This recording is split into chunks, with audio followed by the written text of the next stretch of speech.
ഭാരതത്തിന്റെ സൗന്ദര്യം എന്തെന്ന് തിരിച്ചറിയാൻ ഭാരതത്തിന്റെ തീരം വിട്ട് കടലിലൂടെ നീന്തിയിട്ട് മറ്റൊരു പാറയിൽ കയറി ഇരുന്നപ്പോഴാണ് വിവേകാനന്ദന് ഭാരതത്തിന്റെ മഹത്വവും സൗന്ദര്യവും തിരിച്ചറിഞ്ഞത് എന്നതുപോലെ നമ്മുടെ നാടിന്റെ സൗന്ദര്യം തിരിച്ചറിയണമെങ്കിൽ അതിന്റെ കലകളുടെ, അതിന്റെ ആർദ്രതയുടെ, അതിന്റെ മഹത്വം തിരിച്ചറിയണമെങ്കിൽ നമ്മുടെ നാട് വിട്ട് പുറത്തു പോകണം എന്നത് സർവ്വസാധാരണമായി പറഞ്ഞു വരുന്നൊരു വാക്കാണ്. അകന്നു നിൽക്കുമ്പോഴാണ് നമ്മുടെ വീടിന്റെ സൗന്ദര്യം നമുക്ക് മനസ്സിലാവുക. വീട്ടിന്റെ അകത്തുണ്ടാകുമ്പോ മരം മറിഞ്ഞിട്ട് കാട് കാണാതായി പോയി എന്നൊരു ചൊല്ലുണ്ടല്ലോ. മരം മറിഞ്ഞിട്ട് കാട് കാണുന്നില്ല. അതുപോലെ നമ്മൾ ഈ കേരളത്തിൽ ഇരുന്നിട്ട് അല്ലെ ഇന്ത്യയിൽ ഇരുന്നിട്ട് വരകുമ്പോ ആ കേരളത്തിന്റെയോ ഇന്ത്യയുടെയോ അതിന്റെ ഭാഷയുടെയോ അവിടുത്തെ സംസ്കാരത്തിന്റെയോ സൗന്ദര്യം എന്തെന്ന് നമുക്ക് തിരിച്ചറിയില്ല. പക്ഷേ അത് തിരിച്ചറിയുന്നത് അതിന്റെ പുറത്തു പോകുമ്പോഴാണ്. പ്രവാസിയായി പ്രകർഷേണ വഹിസിക്കുന്നവരാണ് പ്രവാസികൾ. പ്രകർഷേണ ഉന്നതമായ രീതിയിൽ അകന്ന് ജീവിക്കുമ്പോഴാണ് പ്രവാസി ഉണ്ടാകുന്നത്. ആ പ്രവാസികൾക്കാണ് നമ്മുടെ നാടിന്റെ സൗന്ദര്യവും മഹത്വവും ഏറെ അടുപ്പമുണ്ടാകുന്നത്. അതൊരു നൊസ്റ്റാൾജിക് ഫീലിംഗ് ആയി. പ്രത്യേകിച്ച് മലയാളികൾക്ക് പൊതുവായിട്ടുള്ള ഒരു വികാരം. നമ്മൾ സ്കൂളിൽ പഠിച്ച ഊസാഗ LCM ഊസാഗ, ഉത്തമ സാധാരണ ഗുണിതം ലാസാഗു എന്നൊക്കെ കേട്ടിട്ടില്ലേ? മലയാളികളുടെ ഊസാഗ അവന്റെ നൊസ്റ്റാൾജിയ, അവന്റെ ഗ്രാമം, അവിടുത്തെ പുഴകൾ, അവിടുത്തെ വയലേലുകൾ, അവിടുത്തെ കണിക്കൊന്നകൾ, അവിടുത്തെ പൂക്കള്, അവിടുത്തെ ഓണം, അവിടുത്തെ വിഷു, അവിടുത്തെ കളികൾ, അതൊക്കെ മലയാളികളുടെ ഉത്സാഹിയാണ്, നൊസ്റ്റാൾജിയാണ്. എല്ലാവർക്കും, അത് ജാതി മത വർണ്ണവർഗ ഭേദമന്യേ എല്ലാവർക്കുമുള്ള ഒരു ആന്തരികമായ ഊർജമാണ് അതിന്റെ നൊസ്റ്റാൾജിയ. ആ നൊസ്റ്റാൾജിയ ഫീൽ ചെയ്യിക്കുന്ന വിധത്തിൽ ഇവിടെ വന്നപ്പോ എനിക്ക് മനോഹരമായി നിങ്ങളുടെ പ്രസിഡന്റിന്റെ വീട്ടിൽ കേരളത്തിൽ നിന്നും ഇത്ര അടുത്തൊന്നും ഇത്ര മനോഹരമായ ഒരു സദ്യ ഉണ്ടിട്ടില്ല.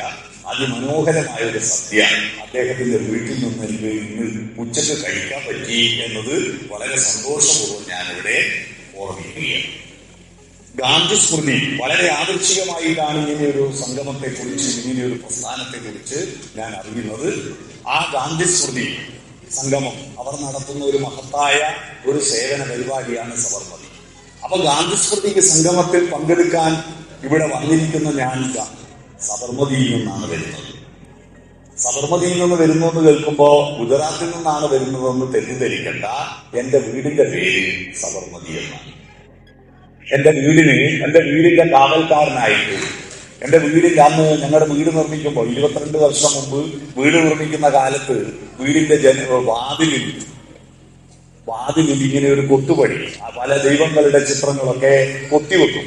അപ്പൊ ആരെ കൊത്തണം എന്നതിനെ പറ്റി സംസാരിച്ചു കൊണ്ടിരിക്കുമ്പോ എന്റെ മനസ്സിൽ കൂടി വന്നത് മറ്റാരും വേണ്ട, നമ്മുടെ വീടിന്റെ, എന്റെ മനസ്സിന്റെ, എന്റെ ആദർശത്തിന്റെ കാവൽക്കാരൻ ഗാന്ധി അല്ലാതെ മറ്റാരുമല്ല. അതുകൊണ്ട് ഗാന്ധി വടിയിൽ കുത്തി നടക്കുന്ന ചിത്രമാണ് എന്റെ വീടിന്റെ വാതിലിൽ കൊത്തിവെച്ചത്. അപ്പൊ കൊത്തിവെച്ചത് കൊണ്ട് തന്നെ വീടിന്റെ പേരെന്ത് എന്ന് ആലോചിച്ചപ്പോ ഞാനിങ്ങനെ ആലോചിച്ചു, സബർമതി. അദ്ദേഹത്തിന്റെ ആശ്രമത്തിന്റെ പേരായതുകൊണ്ട് മാത്രമല്ല, സബർമതി എന്ന പ്രസ്ഥാനത്തിന്, സബർമതി എന്ന വാക്കിന് രണ്ട് വാക്കുകൾ ചേർന്നിട്ടാണ് സബർമതി ഉണ്ടായത്. സബർ എന്ന് പറയുന്നത് പ്രകാശം എന്നാണ് ഹിന്ദിയിൽ. മതി എന്ന് പറഞ്ഞാൽ മനസ്സ് എന്നാണ് അർത്ഥം. സബർമതി എന്ന് പറഞ്ഞാൽ ലൈറ്റ്നിങ് മൈൻഡ്, പ്രകാശം പരത്തുന്ന മനസ്സ് എന്നാണ് അർത്ഥം. ഗാന്ധി എന്ന് പറയുന്നത് കേവലം ഒരു മനുഷ്യൻ മാത്രമല്ല, അദ്ദേഹം ലോകത്തിന്റെ പ്രകാശം പരത്തുന്ന മനസ്സാണ്. കുവൈറ്റിലും ഗൾഫിലുമെല്ലാമുള്ള എണ്ണകൾ പറ്റിയാൽ ലോകത്തിന്റെ ബാഹ്യമായിരിക്കുന്ന സിമെന്റ് നിർമ്മിക്കുവാനുള്ള പാറകളെല്ലാം പൊടിച്ചു തീർന്നാൽ, ലോകത്തിന്റെ ഇന്ന് കാണുന്ന പുറംപോടിയായിരിക്കുന്ന സമ്പത്തുകളെല്ലാം തീർന്നാൽ ഈ ലോകത്തിന്റെ തത്വശാസ്ത്രം ഗാന്ധിസമായിരിക്കുമെന്ന കാര്യത്തിൽ യാതൊരു തർക്കവുമില്ല. ഇപ്പോൾ ഗാന്ധിയെ നമ്മൾ ഓർക്കാത്തതും, ഗാന്ധിയെ നമ്മൾ മറക്കുന്നതും, ഗാന്ധിയെ നമ്മൾ കൊണ്ടു നടക്കാത്തതും. കുഞ്ഞുണ്ണി മാഷയുടെ ഒരു കവിതയുണ്ട്, ഗാന്ധിക്ക് ഗാന്ധിയെ ശിഷ്യൻ, ഗാന്ധി ശിഷ്യർക്ക് ലോകത്തിലെല്ലാവരും ശിഷ്യരാവണം, താനൊഴിച്ചെല്ലാരും ഗാന്ധിയാവണം. ഗാന്ധിക്ക് ലോകത്തൊറ്റൊരു ശിഷ്യനെയുള്ളൂ, അത് ഗാന്ധി മാത്രമാണ്. അദ്ദേഹത്തെ പോലെ ജീവിച്ച മറ്റൊരാളും ലോകത്തില്ല. അതുകൊണ്ടാണ് മധുസൂദനൻ നായരുടെ ഗാന്ധി എന്ന മനോഹരമായ കവിതയുടെ ആരംഭം തനിയേ നടന്നു നീ പോവുക, തനിയേ നടന്നു നീ പോവുക. ആരോടാ പറയുന്നു? അനുഗാമി ഇല്ലാത്ത പഥിക, അനുഗാമി, പിന്നിൽ ആരും നടക്കാത്ത യാത്രക്കാരാ, നീ ഒറ്റയ്ക്ക് നടന്നു പോവുക. പക്ഷെ ആ നടത്തം ഒറ്റക്കാണെങ്കിലും അത് ലോകത്തിലെ മനുഷ്യരുടെ മനസ്സുകളിലേക്ക്, ഹൃദയങ്ങളിലേക്ക്, ഈ പ്രപഞ്ചത്തിന്റെ തത്വശാസ്ത്രത്തിലേക്കുള്ള നടത്തമാണത്. ആ ഗാന്ധിയിലേക്ക് തിരിച്ചു പോവുക എളുപ്പമല്ല, എളുപ്പമല്ല. ഗാന്ധിയിൽ നിന്ന് അകന്നു പോകാൻ വളരെ എളുപ്പവുമാണ്. അപ്പോഴാണ് ഗാന്ധിയുടെ ഓർമ്മിക്കാൻ വേണ്ടി ഈ കുവൈറ്റിൽ ഏറ്റവും കൂടുതൽ പ്രകൃതിയിൽ നിന്ന് വിഭവങ്ങൾ സ്വീകരിച്ച് അതിന്റെ സമ്പത്ത് കൊണ്ട് ജീവിക്കുന്ന ഒരു നാട്ടിൽ ആർദ്രതയുടെ കയ്യിലിന്റെ ഉറവ പറ്റിപ്പോകാത്ത ഒരു പറ്റം മനുഷ്യര് ഇവിടെ 2-3 കൊല്ലം മുമ്പ് രൂപീകരിച്ച ഒരു പ്രസ്ഥാനം. ഞാൻ കരുതിയത് ഇവരുടെ അനൗൺസ്മെന്റും ഇവരുടെ നോട്ടീസും അതിന്റെ പ്രവർത്തനങ്ങളെല്ലാം കേട്ടപ്പോ ഇതൊരു 10-30 വർഷം പഴക്കമുള്ള പ്രസ്ഥാനമാണെന്നാണ് ഞാൻ കരുതിയത്. എന്നാൽ കോവിഡ് കാലത്ത് രൂപീകരിച്ച് ഇത്രയും എളുപ്പത്തിൽ ഇത്രയും വലിയ പ്രവർത്തനങ്ങൾ കാഴ്ചവെച്ചു എന്ന് പറഞ്ഞാൽ ഇവർക്ക് സഞ്ചരിക്കുവാൻ ഇത്രയും കാലം ദൂരം ഇനിയുമുണ്ട്. ഒരുപാട് പോകാനും കഴിയും. അതിനുള്ള ഇഴയടുപ്പം ഇവരുടെ ഹൃദയങ്ങൾ തമ്മിലുണ്ട്. ആ ഇഴയടുപ്പമാണ് മനുഷ്യനും തമ്മിൽ വേണ്ടത്. നമുക്ക് ലോകത്തിന് വേണ്ടതെന്താണ്? ലോകത്തിന് ഏറ്റവും കൂടുതൽ വേണ്ടതെന്താണ്? നമ്മുടെ ഒരു പഴയ സിനിമാ ഗാനമില്ലേ? പൊന്നല്ല പണമല്ല വേണ്ടത്. എന്താ വേണ്ടത്? ഏറ്റവും പ്രധാനമായിട്ട് കരുണയാണല്ലോ. ദൈവം പറയാണ്, വെളിയല്ല എനിക്കു വേണ്ടത്, വെളിയല്ല കാസയേതും കൈകളിൽ വേണ്ടത്, കരുണയാണല്ലോ, കരുണയാണല്ലോ. ദൈവം എന്ന് പറയുന്നത് കരുണയാണ്. അതുകൊണ്ട് ദൈവത്തിന് മലയാളത്തിൽ ഏറ്റവും മനോഹരമായ പര്യായം ഏതെന്ന് ചോദിച്ചാൽ ഞാൻ പറയും അതിന്റെ പര്യായം കരുണാകര. കരുണാകരൻ കേരളത്തിന്റെ പഴയ മുഖ്യമന്ത്രി ആയതുകൊണ്ടല്ലേ പറയും. കരുണാകരൻ കരുണയാണ്. മണ്ണിലും വിണ്ണിലും തൂണിലും തുരുമ്പിലും ദൈവമിരിക്കുന്നു, അവൻ കരുണാമയനായി കാവൽ വിളക്കായി കരടിയിരിക്കുന്നു എന്നതാണ്. കരുണയാണ് ലോകത്തിന്റെ, മനുഷ്യന്റെ, മൃഗങ്ങളുടെ, പക്ഷികളുടെ, ഈ പ്രപഞ്ചത്തിന്റെ പരസ്പരം കൂട്ടിയിണക്കുന്ന മഹത്തായ പ്രക്രിയ കരുണയാണ്. സൂര്യന് ഭൂമിയോട് കരുണ കാണിച്ചത് കൊണ്ടാണ് പച്ചപ്പട്ടുടയാണ കൊടുത്തതും ആ പച്ചപ്പട്ടുടയാണകളിൽ നിന്നാണ് നമ്മൾ ഭക്ഷണം ഉണ്ടാക്കിയത്. നമ്മൾക്ക് പലവിധത്തിലുള്ള മാംസവും മത്സ്യവും നമ്മൾ കഴിക്കുന്നുണ്ടെങ്കിലും അതിന്റെ എല്ലാം ഉറവിടം സൂര്യനിൽ നിന്ന് പുറപ്പെട്ട ഊർജമാണ്. എന്റെ കണ്ഠനാളത്തിൽ നിന്ന് ഞാനിപ്പോൾ സംസാരിച്ചു കൊണ്ടിരിക്കുന്ന ശബ്ദ ഊർജം കഴിഞ്ഞ കൊല്ലം ആന്ധ്രയിൽ നിന്ന് പുറപ്പെട്ടതാണ്. കഴിഞ്ഞ വർഷം പാലക്കാട് നിന്ന് പുറപ്പെട്ടതാണ്. കഴിഞ്ഞ വർഷം പാലക്കാട് ഉദിച്ച സൗരോർജമാണ് ഇപ്പോൾ നിങ്ങൾ കേൾക്കുന്ന എന്റെ ശബ്ദോർജം. കഴിഞ്ഞ വർഷം പാലക്കാട് സൂര്യൻ ഉദിച്ചപ്പോൾ അവിടുത്തെ കർഷകരും തൊഴിലാളികളും അവിടുത്തെ പാലക്കാടൻ വയലേലുകളിൽ നട്ട മട്ടയരിയുണ്ടാക്കുന്ന നെൽച്ചെടിയുടെ നെല്ലോലകൾ ആ സൂര്യപ്രകാശത്തെ ഏറ്റുവാങ്ങി പ്രകാശ സംശ്ലേഷണം നടത്തി ഫോട്ടോസിന്തസിസ് നടത്തി കാർബോഹൈഡ്രേറ്റ് ഉണ്ടാക്കി. അത് നെല്ലിന്റെ കതിരിനുള്ളിൽ പാലരൂപത്തിൽ കൊണ്ടുപോയി നിക്ഷേപിച്ച് ആ കതിരുകൾ പരസ്പരം പുന്നാരം പറഞ്ഞു. ആ കരുണയിൽ നോക്കൂ. നമുക്ക് മനുഷ്യരും പരസ്പരം മിണ്ടാതെ നടക്കുമ്പോ നമ്മൾ നോക്കുക, ബസ്സിലും കാറിലും ഒക്കെ യാത്ര ചെയ്തുകൊണ്ടിരിക്കുമ്പോ, ഞാനിപ്പോ ഫ്ലൈറ്റിൽ വരുമ്പോ ഞങ്ങളെല്ലാം ഒരു ഗ്രൂപ്പായിരുന്നു. പക്ഷെ ഞങ്ങൾ ഒരു ടീമാക്കിയത് പ്രതിസന്ധി വന്നപ്പോഴാണ്. ഇന്നലെ കാലത്ത് 9 മണിയുടെ ഫ്ലൈറ്റിന് കോഴിക്കോട് എയർപോർട്ടിൽ ഞങ്ങൾ എത്തിയെങ്കിലും രാത്രി 9 മണിക്ക് മാത്രമേ എയർ ഇന്ത്യ എക്സ്പ്രസ് പുറപ്പെട്ടുള്ളൂ. ആ രാവിലെ 9 മണിക്ക് ഇത് പുറപ്പെടാൻ വൈകും, രാത്രിയാകും എന്ന് പറഞ്ഞപ്പോ ഞങ്ങൾക്ക് അവിടെ ഇരിക്കാൻ പോലും സ്ഥലമില്ലാതിരുന്നപ്പോ പരസ്പരം പരിചയമില്ലാത്ത ഞങ്ങളെല്ലാം പരസ്പരം പരിചയപ്പെടുകയും കുവൈറ്റിലെ ഇടക്കാണോ എന്ന് ചോദിക്കുകയും സംഘടിതമായിട്ട് എയർ ഇന്ത്യ എക്സ്പ്രസിന്റെ മുന്നിൽ പോയിട്ട് ഞങ്ങൾ ബഹളപ്പെടുകയും ഞങ്ങൾക്ക് ഇരിക്കാനൊരിടം തരും, ഞങ്ങൾക്ക് വിശ്രമിക്കാനൊരിടം തരും എന്നൊക്കെ പറഞ്ഞപ്പോഴാണ് ഞങ്ങളെ ഹോട്ടലിലേക്ക് ഒരു ബസ് പിടിച്ചു കൊണ്ടുപോയി. അതുവരെ ഞങ്ങൾ ആരും പരസ്പരം അറിയില്ലായിരുന്നു, ഞങ്ങളെല്ലാം ഒരു ഗ്രൂപ്പ് മാത്രമായിരുന്നു. പക്ഷെ ഒരു പ്രതിസന്ധി വന്നപ്പോഴാണ് നമ്മളെല്ലാം ടീമായത്. മനുഷ്യൻ ടീമാവണം. എന്താ ടീമിന്റെ പ്രത്യേകത? ഗ്രൂപ്പും ടീമും തമ്മിലുള്ള വ്യത്യാസം. TEAM എന്നാണ് ടീമിന്റെ പിന്നെ അതിനൊരു ഫുൾ ഫോം ഉണ്ട്. ടുഗദർ എവരിബഡി അച്ചീവ് മോർ എന്നാണ്. ടുഗദർ ഒരുമിച്ചാൽ എവരിബഡി അച്ചീവ് മോർ, എല്ലാവർക്കും കൂടുതൽ നേട്ടമുണ്ടാകും. ആ ഗ്രൂപ്പായി മാറിയിട്ട് പരസ്പരം വർത്തമാനം പറയണം. ബസ്സിൽ പോകുമ്പോൾ ഒരു ഭാഗത്തേക്ക് മാത്രം നോക്കിയിട്ടാണ് ഇരിക്കുന്നത്. എന്നാൽ ട്രെയിനിൽ പോകുമ്പോൾ ആളുകൾ അഭിമുഖമായിട്ടാണ് ഇരിക്കുന്നത്. പക്ഷെ അഭിമുഖമായി ഇരിക്കുമ്പോൾ പോലും 5 മണിക്കൂറും 10 മണിക്കൂറും യാത്ര ചെയ്യുമ്പോഴും മുന്നിലിരിക്കുന്ന ആളോട് നിങ്ങൾക്ക് ഇവിടെ പോണ്ട്, നിങ്ങളുടെ വീട്ടിൽ ആരുണ്ട്, നിങ്ങളുടെ പേരെന്താണെന്ന് പരസ്പരം ചോദിക്കാതെ പോകുമ്പോൾ മനുഷ്യരെ കാണുമ്പോൾ അത്ഭുതം തോന്നാറ്. ഒന്നും അങ്ങോട്ടും ഇങ്ങോട്ടും പറയില്ല. ഞാൻ കഴിഞ്ഞ ദിവസം കോഴിക്കോട് തിരിച്ചു വരുമ്പോ അവിടെ കുറെ കോളേജ് വിദ്യാർത്ഥികൾ ഹോസ്റ്റൽ കൂട്ടിയിട്ട് വീട്ടിലേക്ക് പോവുകയാണ്. അപ്പൊ അവർ കയറിയ കമ്പാർട്ട്മെന്റിൽ തന്നെ ഞാൻ കയറി. കാരണം ന്യൂ ജനറേഷന്റെ ട്രെൻഡ് അറിയണമല്ലോ, അവർ തമ്മിലുള്ള വർത്തമാനങ്ങൾ കേൾക്കണമല്ലോ. പക്ഷെ ഞാൻ അവരുടെ കൂട്ടത്തിൽ സീറ്റില്ലാതെ നിന്നിട്ട് വന്നിട്ടും ഇങ്ങെത്തുന്നത് വരെ നിരാശയായിരിക്കും ഫലം. കാരണം അവരൊന്നും പരസ്പരം ഒന്നും മിണ്ടിയില്ല. അവരെല്ലാം ഈ ആശുപത്രിയിൽ ICU കിടക്കുന്നത് പോലെ ചെവിയിൽ വയറും മുട്ടിയിരിക്കുകയും ICU കുറെ വയറിന്റെ നടുക്കല്ലേ ഇരിക്കുക, അങ്ങനെ ICU കിടക്കുമ്പോൾ ഇരിക്കുക, ഒന്നും പറയുന്നില്ല. പറയാനല്ലേ പിന്നെ മനുഷ്യനെന്തിനാ? നമുക്ക് ഭാഷ കണ്ടുപിടിച്ചതെന്തിനാ?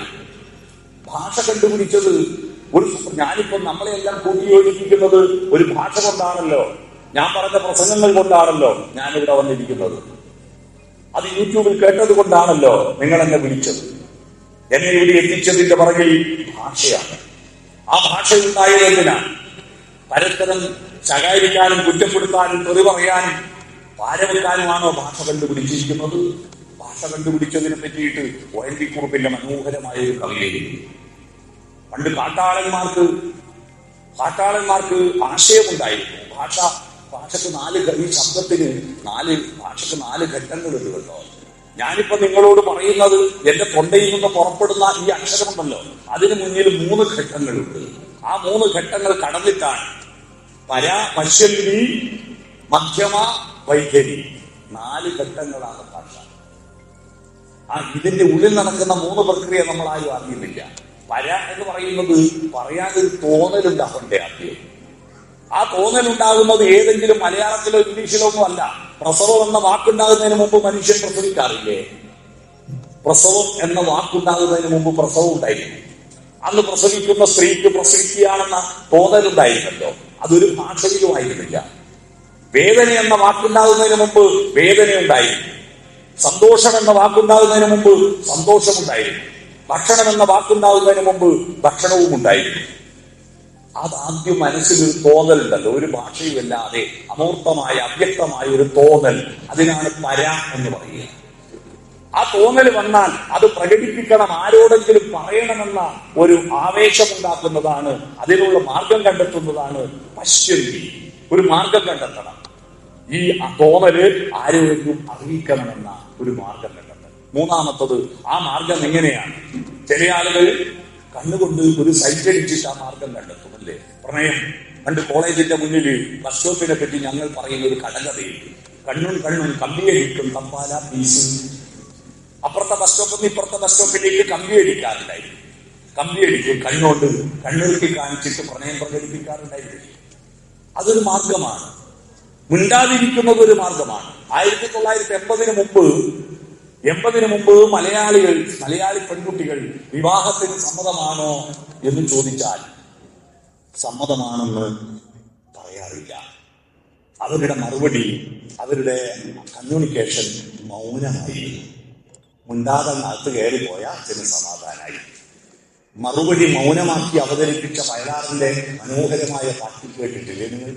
കാട്ടുതാറാവുകൾ ഇണകളെ തീരെയും കായലിനരിയിലൂടെ കടത്തു തൊണികളിൽ ആളുകയേറും കല്ലൊടുക്കുകളിലൂടെ തനിച്ചു വരും താനുണ്യമേ എനിക്കുള്ള മറുപടിയാണോ നിന്റെ മൗനം?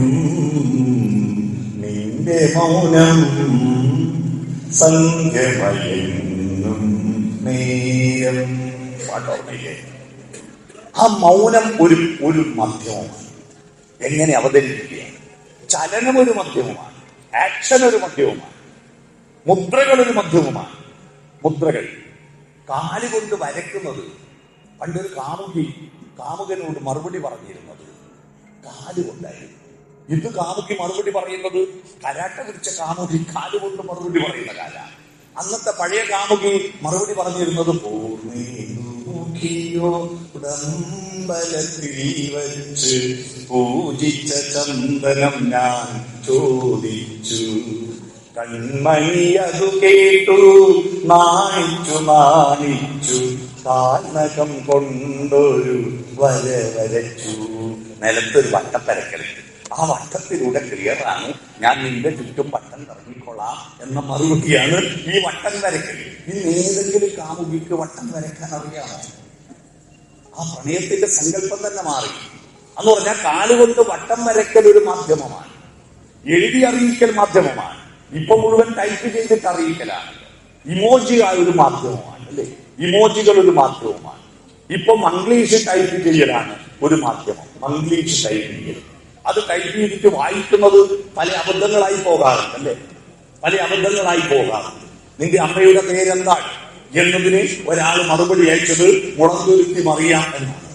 പക്ഷെ ഇംഗ്ലീഷിൽ ടൈപ്പ് ചെയ്തിട്ട് വായിച്ചത് വേറെ മോശമായി പോയി. അത് ഞാൻ ഇവിടെ പറയുന്നില്ല. അപ്പോ അത്തരത്തിൽ മംഗ്ലീഷിനെ കൊണ്ട് അബദ്ധങ്ങൾ വരാറുണ്ട്. ഞാൻ പറഞ്ഞു വരുന്നത് ഇങ്ങനെ ഒരു പലതരത്തിലുള്ള മാധ്യമങ്ങൾ കണ്ടെത്തും. അതാണ് മധ്യമ. പശ്യന്തി മധ്യമ. ഇത് കണ്ടെത്തി കഴിഞ്ഞാൽ അത് എന്നിൽ നിന്ന് പുറപ്പെട്ട് നിങ്ങളുടെ കർണപടത്തിലോ നിങ്ങളുടെ കണ്ണിന്റെ റെറ്റിനയിലോ പതിയുന്നത് വരെയുള്ള പ്രക്രിയക്കാണ് വൈഖരി. എന്റെ ശബ്ദതരംഗങ്ങൾ പുറപ്പെട്ട് നിങ്ങളുടെ കർണപടത്തിൽ അത് പ്രകമ്പനം കൊണ്ടിരിക്കുമ്പോഴാണല്ലോ ഞാൻ പറയുന്ന വാക്കുകളുടെ അർത്ഥതലങ്ങൾ നിങ്ങളുടെ സരണിയിൽ ഈ വാക്കുകളുടെ ശബ്ദങ്ങളെല്ലാം രേഖപ്പെടുത്തി വെച്ചിരിക്കുന്നത് കേവലം വാക്കിന്റെ അർത്ഥങ്ങൾ മാത്രമല്ല, ശബ്ദത്തിന്റെ താളത്തിന്റെ അർത്ഥം പോലും ഉണ്ട്. ശബ്ദം മാറുമ്പോ അർത്ഥം മാറും. എല്ലാ വാക്കുകൾക്കും എല്ലായിടത്തും ഒരേ അർത്ഥമല്ല. അതുകൊണ്ട് വാക്കിനാണ് പ്രധാനം, എഴുത്തിനല്ല. രാവിലെ എന്ന് പറഞ്ഞാലും അർത്ഥം രണ്ടാണ്. രാവിലെ എന്ന് പറഞ്ഞാൽ 6 മണിക്കും 8 മണിക്കും 10 മണിക്കും രാവിലെ എന്ന് പറയാം.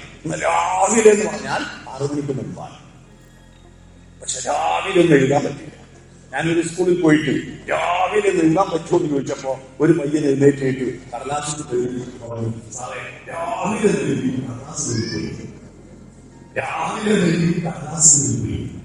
ശബ്ദമാകുമ്പോ ഇപ്പൊ പോയാല് ദുബായ് എക്സ്പ്രസ് കിട്ടുമോ എന്ന് പറയുമ്പോ ഒരാൾ പറഞ്ഞു കിട്ടുമോ, അപ്പൊ മറ്റൊരാൾ പറഞ്ഞു കിട്ടും. രണ്ടാളും കിട്ടും പറഞ്ഞു. പക്ഷെ രണ്ടാമത്തെ ആള് കിട്ടൂല എന്നാ ഉദ്ദേശിച്ചത്. എഴുതാൻ പറ്റുമോ? കിട്ടും. അന്ന് എഴുതാൻ പറ്റുമോ? ഇല്ല. അപ്പൊ നമ്മുടെ മനസ്സിൽ വാക്കിന്റെ അർത്ഥത്തിനപ്പുറത്ത് ശബ്ദത്തിന്റെ ഏക്സന്റ് പോലും, അതിന്റെ വൈബ്രേഷൻ പോലും നമ്മുടെ ഉള്ളിൽ സ്മരണകളായി ഓർമ്മിപ്പിച്ചു വെച്ചിരിക്കുന്നത് കൊണ്ടാണ് നമ്മൾ ഓരോ വാക്ക് കേൾക്കുമ്പോഴും നമുക്ക് അതിന്റെ ഓർമ്മയിലേക്ക്, അതിന്റെ വികാരത്തിലേക്ക്, അതിന്റെ ആർദ്രതയിലേക്ക് എത്തിക്കാൻ പറ്റുന്നത്. നേരത്തെ ഇവിടെ പാട്ടുപാടി, അതിമനോഹരമായിട്ട് ഒരു പെൺകുട്ടി പാട്ടുപാടി. ആ പാട്ട് പാടുമ്പോ എന്ന് പാടുമ്പോ നമ്മുടെ മനസ്സിലേക്ക് ഒരു ആർദ്രത കയറി വരുന്നില്ലേ? ആ ആർദ്രത വരുന്നത് നമുക്ക് ആ ശബ്ദത്തിന് ഒരു അർത്ഥമുണ്ട്. ഒരു വയലിൻ വായിക്കുമ്പോ ആ വയലിന്റെ മ്യൂസിക്കിന് നമ്മൾ ഓരോ അർത്ഥതലങ്ങൾ നമ്മുടെ മനസ്സിലേക്ക് രേഖപ്പെടുത്തി വെച്ചിട്ടുണ്ട്. അതുകൊണ്ട് നമുക്ക് വാക്കുകളില്ലെങ്കിലും ശബ്ദത്തിലൂടെ സംസാരിക്കാൻ പറ്റും. അതാണ് വൈഖരി എന്ന് പറയുന്നത്. വൈഖരിയുടെ കരുത്തതാണ്. അപ്പൊ ഇത്രയും പ്രക്രിയകൾ നടക്കുമ്പോ ആണ് ഒരാളിൽ നിന്ന് മറ്റൊരാളിലേക്ക് ആശയം. ആ വിളക്കുമരത്തിന്റെ വെളിച്ചമാണ് ഈ കുവൈറ്റിൽ ഇപ്പോൾ കത്തിക്കൊണ്ടിരിക്കുന്ന ഈ ഗാന്ധി സ്മൃതി സംഗമത്തിന്റെ വെളിച്ചം. ആ വിളക്കുമരം മഹാത്മാഗാന്ധിയാണ്. മഹാത്മാഗാന്ധി എന്ന വിളക്കുമരം, ബുദ്ധൻ എന്ന വിളക്കുമരം, രവീന്ദ്രനാഥ ടാഗോർ എന്ന വിളക്കുമരം, വിവേകാനന്ദ സ്വാമികൾ എന്ന വിളക്കുമരം, ശ്രീനാരായണ ഗുരു എന്ന വിളക്കുമരം, വക്കം അബ്ദുൽ ഖാദർ മൗലവി എന്ന വിളക്കുമരം. ഈ വിളക്കുമരത്തിന്റെ വെളിച്ചത്തിലാണ് ഭാരതം മുന്നോട്ട് പോയിക്കൊണ്ടിരിക്കുന്നത്. ആ വിളക്കുമരത്തിന്റെ ഇവിടെ നിന്ന് വന്നോ എന്നറിഞ്ഞില്ലെങ്കിൽ നമ്മൾ മനുഷ്യരല്ല. കാലബോധം നമുക്ക് വേണം.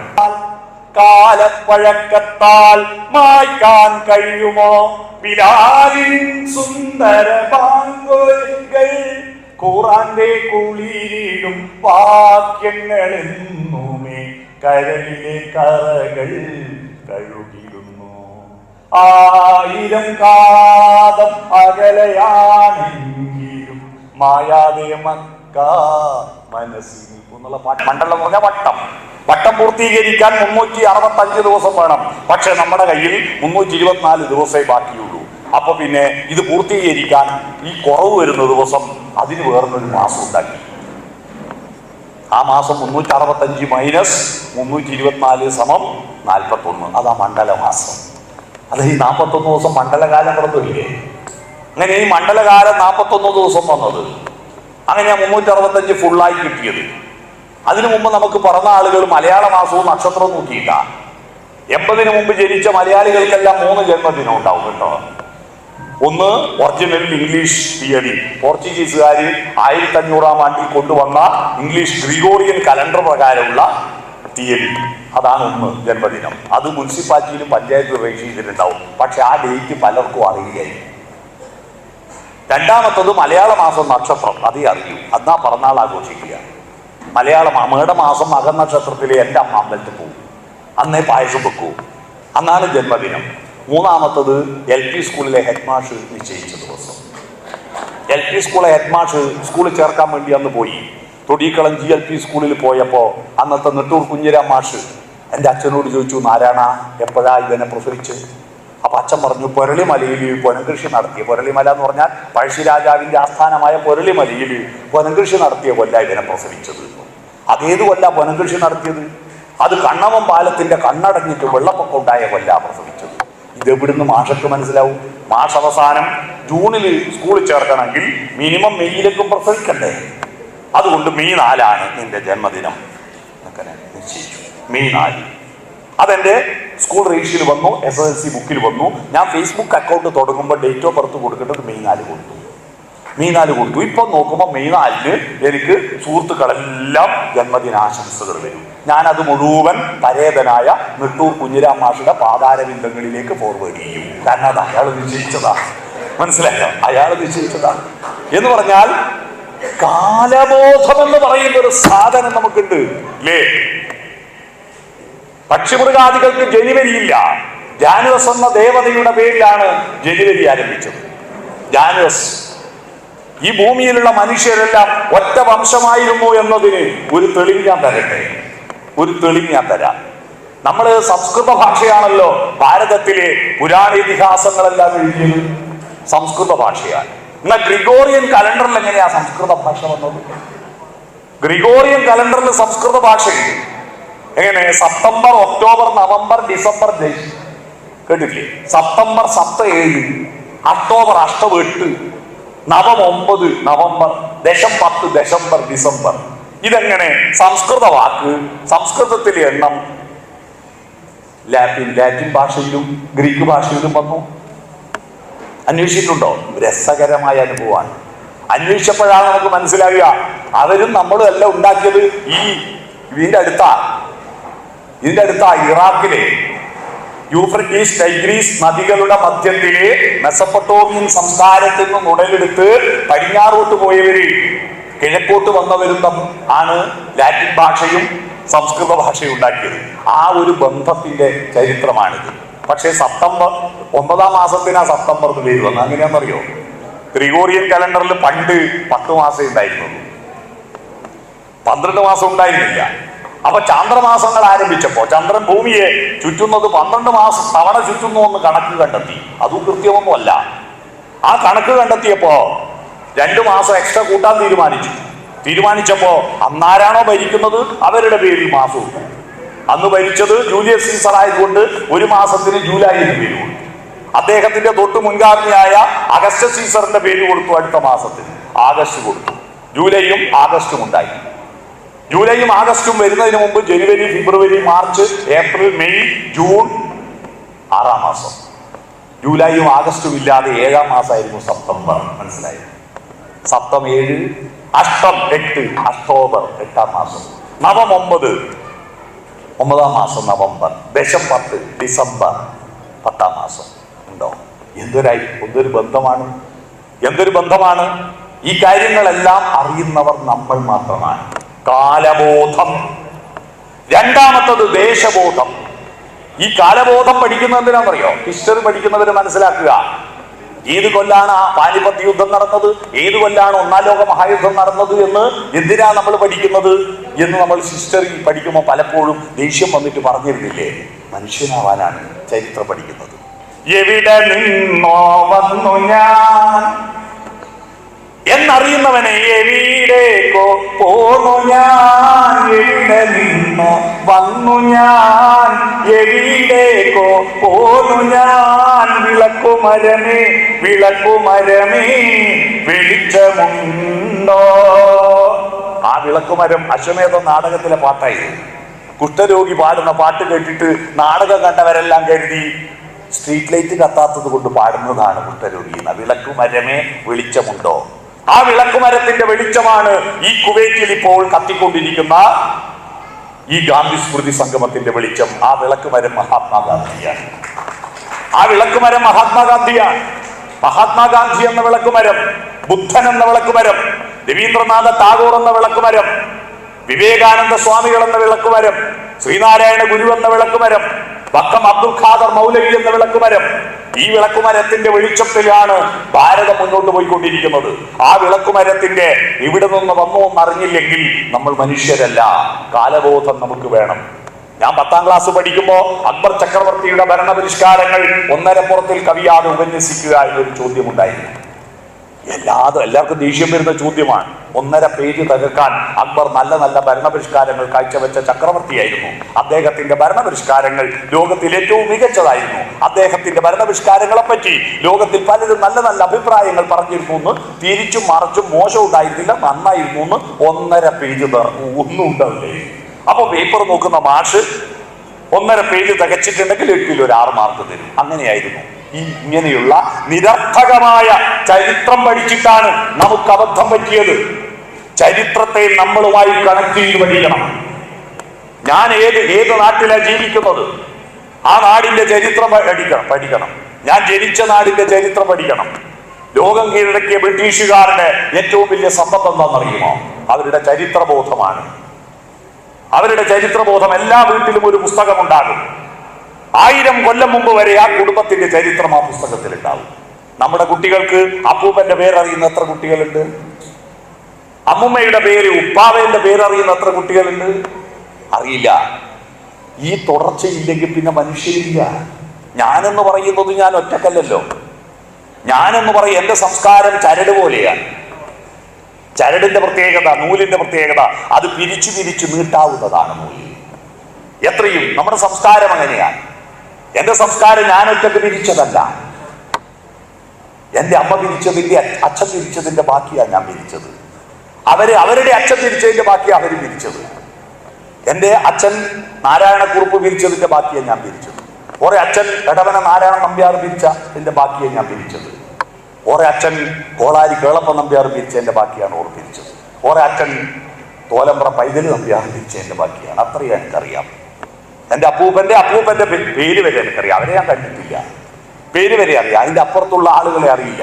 നിങ്ങളെല്ലാവരും നിങ്ങളുടെ മക്കൾക്ക് നിങ്ങളുടെ അപ്പൂപ്പന്റെ പേരെഴുതിയ ഒരു പുസ്തകം കൊടുക്കണം.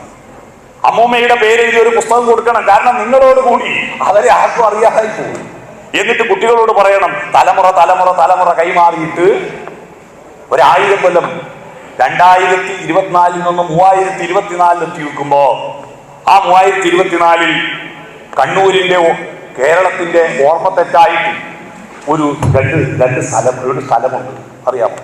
ഈ ദോശ ചൂടുമ്പോ മാവ് മുക്കിയിട്ട് തട്ടിലേക്ക് കൊണ്ടുപോകുമ്പോൾ ഈ കോരുന്ന സ്പൂണിന്റെ അരിയിൽ പറ്റിയിരിക്കുന്ന മാവ് ഉറ്റിപ്പോവല്ലോ ഈ അമ്മിക്കല്ലിൽ, അടുപ്പുകല്ലിൽ. ആ ഉറ്റിപ്പോയ 1-2 ഉറ്റ് പോലെ പോണ്ടിച്ചേരിയുടെ സംസ്ഥാനത്തിന്റെ 2 ഉറ്റുണ്ട് എൻ്റെ നാട്ടിൽ, പള്ളൂരും മാഹി. അപ്പൊ 3024 ആ ഉറ്റായിരിക്കുന്ന മാഹിയിലുള്ള ഒരു ചെറുപ്പക്കാരൻ പറയണം, 1000 കൊല്ലം മുമ്പ് കുവൈറ്റിൽ എനിക്ക് ഒരു അപ്പൂപ്പൻ ഒരു മധു ഉണ്ടായിരുന്നു. അദ്ദേഹം അവിടെ ഒരു ഗാന്ധിസ്മൃതി സംഗമം സംഘടിപ്പിച്ചിരുന്നു എന്ന് പറയണം. അതിനൊരു രേഖ നിങ്ങളുടെ വീട്ടിലുണ്ടാവണം. അത് ചരിത്രം പഠിക്കണമെന്നർത്ഥം, മനസ്സിലായില്ലേ? ഗാന്ധിയെ മറക്കുന്നതിന്റെ കാരണം ചരിത്രത്തിനോടുള്ള അവഹേളനമാണ്. ചരിത്രം അന്വേഷിക്കുന്നില്ല നമ്മൾ. എന്തിനാ ചരിത്രം പഠിക്കുന്നത്? വെറുതെ കൊല്ലം പഠിക്കുക. ദേശം പഠിക്കണം. കാലദേശബോധത്തെ നമ്മൾ ഗ്രാഫ് വരച്ചാൽ കാലബോധത്തെ y ആക്സിസിലും ദേശബോധത്തെ x ആക്സിസിലും, അതാണ് graph, y axis and x axis. ആ കാലബോധവും ദേശബോധവും ചേരുന്നതിനാണ് എന്ത് പറയാ, പ്ലസ് എന്ന് പറയാ കേട്ടോ. പ്ലസ് കൂട്ടണം എന്ന പറയുന്ന പ്ലസ്. നമ്മുടെ കുട്ടികൾക്ക് A+ കിട്ടണമെങ്കിൽ അവന്റെ അറിവ് അവന്റെ ദേശത്തോടും കാലത്തോടും പ്ലസ് ചെയ്യണം. അങ്ങനെ പ്ലസ് ചെയ്യാൻ തന്റെ അറിവ്, അന്നത്തെ കാട്ടാളന് അവന് ശബ്ദം മാത്രമേ ഉള്ളൂ, എഴുത്തില്ല, ശബ്ദം മാത്രമേ ഉള്ളൂ. ഈ ശബ്ദം പരിമിതമാണ്. ഞാനിപ്പോൾ ഇവിടുന്ന് എത്ര മൈക്ക് കെട്ടി പ്രസംഗിച്ചാലും ഇത് ഈ ഭവൻ സ്കൂളിന്റെ മതിലിന്റെ അപ്പുറത്തേക്ക് പോകുന്നില്ലല്ലോ. ശബ്ദത്തിന്റെ പരിമിതി അതുണ്ടാകുമ്പോൾ തന്നെ ഇല്ലാതാകുന്നു എന്നതാണ്. അത് ദേശത്തിന്റെ അപ്പുറത്തേക്ക് പോകുന്നില്ല, കാലത്തിന്റെ അപ്പുറത്തേക്ക് പോകുന്നില്ല. ഇവിടെ മലയാളികളുടെ പ്രസംഗം കേൾക്കാൻ കേരളക്കാർക്ക് കഴിയുന്നില്ല. ഇന്ന് നമ്മൾ സാങ്കേതികമായ സോഷ്യൽ മീഡിയയും റെക്കോർഡിംഗ് സിസ്റ്റവും ഒക്കെ വന്നതുകൊണ്ടല്ലേ കഴിഞ്ഞത്.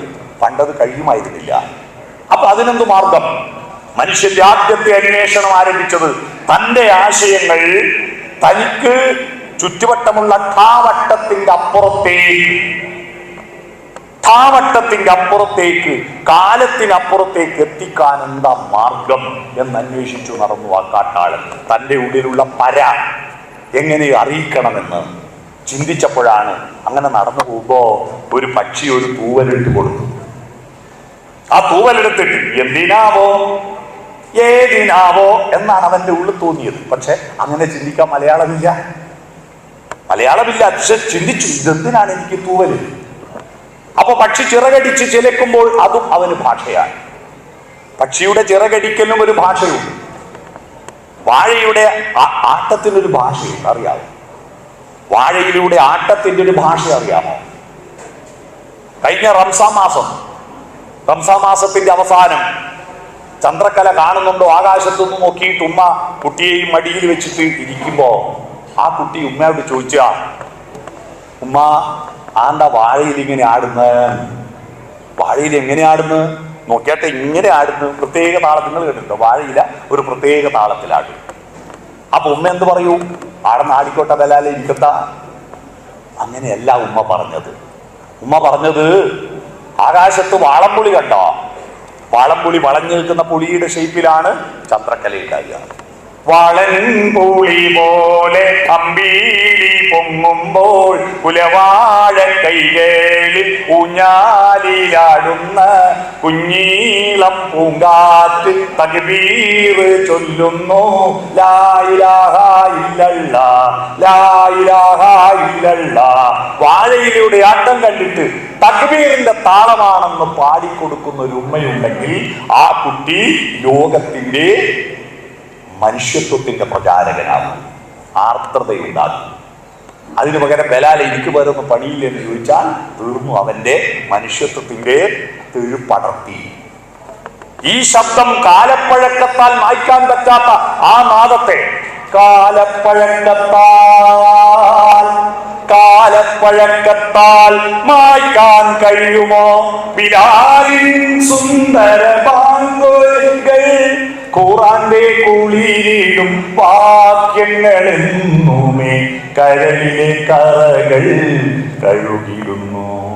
1000 കാതം അകലെയാണെങ്കിലും മായാതെ മക്ക മനസ്സിൽ നിൽക്കുന്നുള്ള പാട്ടിലെ വരികൾ ഓർമ്മയുണ്ടോ? കാലദേശത്തെ മുറിച്ചു കടക്കുന്നതിന് മനോഹരമായ ഉദാഹരണമാണ് ആ പാട്ട്. കാലപ്പഴക്കത്താൽ മായ്ക്കാൻ പറ്റാത്ത. അപ്പോ ഈ ഈ പക്ഷിയുടെ ചിലക്കൽ കേട്ടിട്ട് ഈ കാട്ടാളന് തോന്നുക, തന്നോട് പക്ഷി പറയാ, നിനക്ക് തന്നിരിക്കുന്ന തൂവലുണ്ടല്ലോ, അത് തൂലികയാക്കി മഷിയിലിറ്റി നിന്റെ ആശയങ്ങൾ കാലത്തിനപ്പുറത്തേക്ക് ദേശത്തിനപ്പുറത്തേക്ക് എത്തിക്കുവാൻ എഴുതുവെന്നും. പക്ഷെ എഴുതാൻ മഷി വേണ്ടേ? ഇവിടുന്ന് മഷി കിട്ടും. അപ്പൊ കദളിച്ചെടി കാറ്റത്തിങ്ങനെ ഇലകൾ ആടുമ്പോ ഇവൻ വിചാരിച്ചു എന്നെ വിളിച്ചതാ, മാടി വിളിച്ചതാ. അവൻ അടുത്തേക്ക് പോയിട്ട് ആ കദളിച്ചെടി പറയുന്നതായിട്ട് അവന് തോന്നുകയാണ്, എന്റെ കറുത്ത കായകൾ പിഴിഞ്ഞെടുക്കൂ, അതിൽ മുക്കി എഴുതൂ. മഷി കിട്ടി. എഴുതാൻ കടലാസ് വേണ്ടേ? കടലാസില്ലാത്ത കാലം.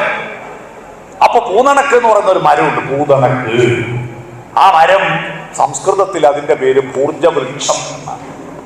ഈ പൂതണക്കിന്റെ തൊലിയുടെ പ്രത്യേകത, അത് കിഴങ്ങിന്റെ തൊലി പോലെ, മരച്ചീനിയുടെ തൊലി പോലെ പലയട്ടി പൊളിച്ചെടുക്കാം. അപ്പൊ പൂതണക്ക് പറഞ്ഞു, എന്റെ തൊലി പൊളിച്ചെടുത്തോ, അത് ഉണക്കിയിട്ട് അതിലെഴുതിക്കോ. കാളിദാസന്റെ അഭിജ്ഞാന ശാകുന്തളം നാടകം എഴുതിയത് പൂതണക്കിന്റെ തൊലിയിലാണ്. ഭൂർജപത്രം എന്നാണ് പറയാം. അപ്പൊ ഭൂർജപത്രം കടലാസ് കിട്ടി, കദളിച്ചെടിയുടെ കായ പിഴിഞ്ഞെടുത്ത മഷി കിട്ടി, പക്ഷി കൊടുത്ത തൂവലാകുന്ന തൂലിക കിട്ടി. അടുത്ത ചോദ്യം, എന്താ എഴുതേണ്ടത്? എഴുതാൻ്റെ കാര്യം എന്താ? അതാണ് ONV കുറുപ്പിന്റെ കവിത. ചിറകിൽ നിന്നൊരു തൂവലൻ മുന്നിലിട്ടുപോയൊരു പക്ഷി, ഇതു നീ എടുത്തുകൊള്ളുക. കദളിപ്പൂച്ചെടിയതിൽ കായ്മണികൾ നീട്ടി, ഇതിലെഴും ചായമെടുത്തുകൊള്ളുക. ഒരു ഭൂർജ തരുവോനി എൻ സ്നിഗ്ധ ചർമ്മത്തിൻ ചിന്തിക, നീ എടുത്തുകൊള്ളുക. പറയൂ, ഞാനെന്തേ കുറിച്ചു തരേണ്ടതെന്നറിയാതെ ചോദിച്ചു പോയ നേരം ഉത്തരം കേട്ടു കുറിച്ചു വയ്ക്കൂ ഞങ്ങൾ ഇത്തിരി സ്നേഹത്തിൻ അക്ഷരങ്ങൾ. ഉത്തരം കേട്ടു കുറിച്ചു വയ്ക്കൂ ഞങ്ങൾ ഇത്തിരി സ്നേഹത്തിൻ അക്ഷരങ്ങൾ.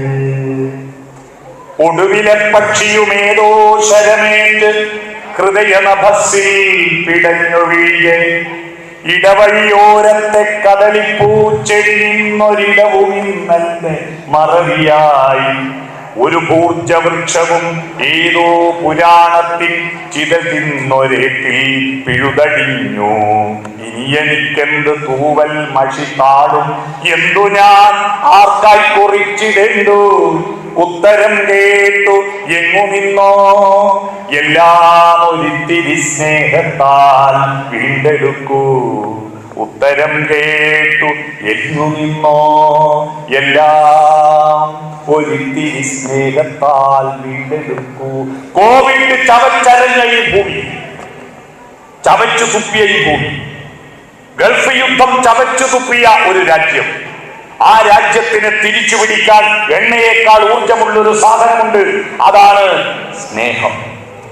ആ സ്നേഹമാണ് ഈ പ്രസ്ഥാനത്തിന്റെ ഫിലോസഫി എന്ന് പറയുന്നത്. ആ സ്നേഹമാണ് ഇവരുടെ തത്വശാസ്ത്രം, അതാണ് ഇവരുടെ മാഗ്ന കാർട്ട. ആ സ്നേഹം കൊണ്ട് തിരിച്ചു പിടിക്കാനാവാത്തത് ഒന്നുമില്ല. അതാണ് ഗാന്ധിസം. സ്നേഹം കൊണ്ട് തിരിച്ചു പിടിക്കാനാവാത്തത് ഈ പ്രലോകത്തൊന്നുമില്ല. സൂര്യന്റെ സ്നേഹമാണ്. ആ സൂര്യന്റെ സ്നേഹമാണ് പാലക്കാട് വയലിലെ കതിരുകൾ ഏറ്റുവാങ്ങിയിട്ട് പുന്നാരം പറഞ്ഞത്.